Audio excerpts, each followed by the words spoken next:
Good day.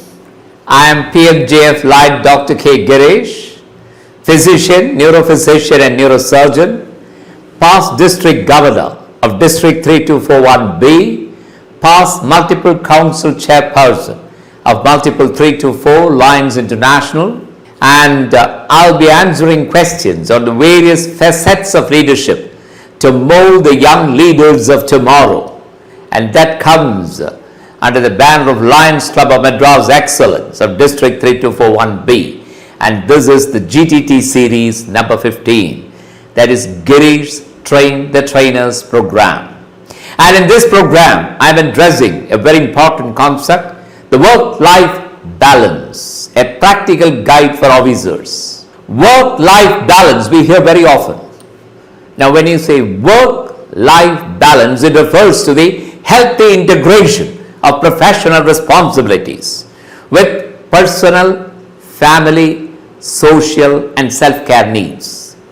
For officers who often shoulder high responsibility, deadlines, public accountability and stress, work-life balance is not a luxury but a necessity for sustained efficiency, ethical decision making and personal well-being. An officer who is well balanced performs better at work, makes calmer, wiser decisions, maintain physical and mental health, build stronger family and social relationships. Why work-life balance is equally important, especially important for officers?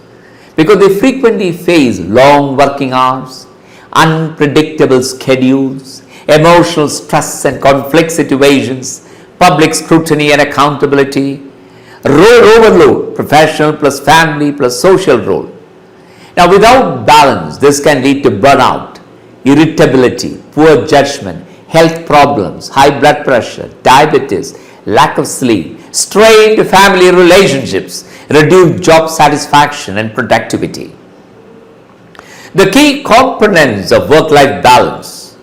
One is the professional commitment, that is a work domain.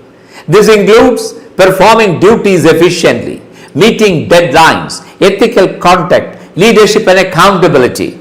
Balance does not mean avoiding work but working smartly and not endlessly. Example, an administrative officer plans meetings within the office hours. He delegates the task properly and avoids unnecessary late night communication unless it's very urgent. So that's very important.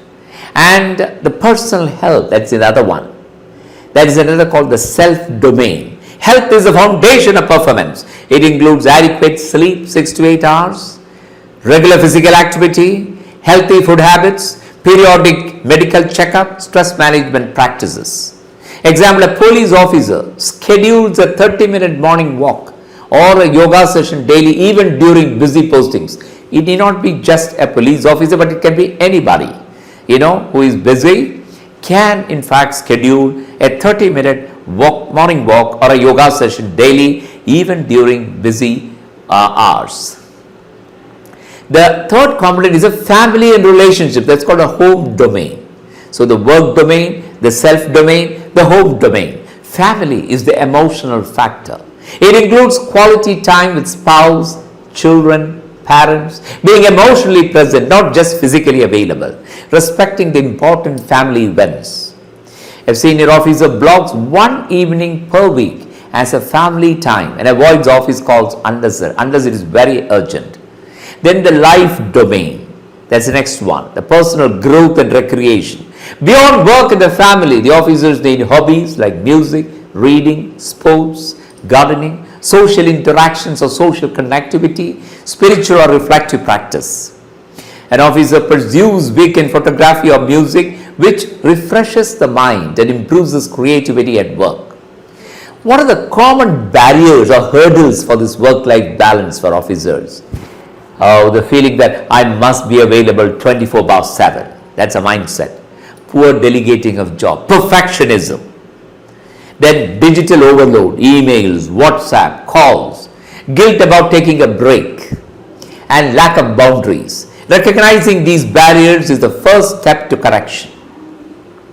Now, let us see some practical strategies to achieve a work-life balance. Number one, time management. Prioritize your task.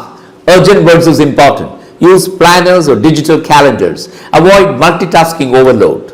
So an officer allocates fixed time slots for files, meetings and field work instead of reacting continuously. Boundary setting. Define clear office and personal time. Learn to say no politely when required. Limit after hours communication. A senior officer informs the team that non-urgent matters can wait until office hours. Third component is delegation and trust. Empower the juniors.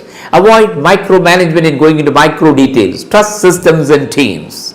A department head assigns responsibilities clearly, allowing personal time without compromising work quality. And the fourth is the stress management techniques like deep breathing, mindful meditation, which also requires 3 minutes. You can concentrate on your own breath for 3 minutes after closing your eyes. Yoga or meditation, short breaks during work. A medical officer practices 5 minutes of mindful breathing between OPD sessions. It's very good. Excellent. Digital discipline. Avoid excessive screen time. Silence non-essential notifications after work. Schedule email checking times. An officer keeps the phone on silent during dinner hours. Role of leadership in promoting work-life balance. Senior officers play a very key role by leading by example. See, encouraging leave utilization, avoiding unrealistic deadlines, respecting personal time of the staff. Balanced leaders create balanced teams. So the benefits of a good work-life balance for the officer are better health, higher job satisfaction, emotional stability, longevity in service. For the organization, higher productivity, better teamwork, reduced absenteeism, ethical and calm decision making. And for the society, you get a compassionate officer, responsible governance and trust in institution.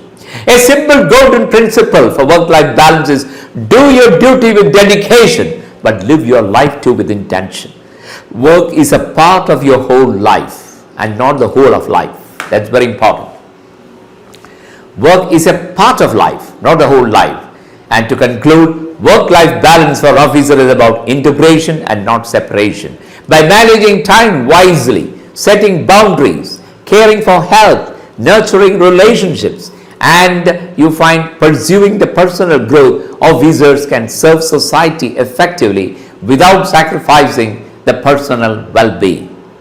A balanced officer is a better professional, a better family member, a better leader, and a better human being. That's indeed in brief on work-life balance. Thank you very much.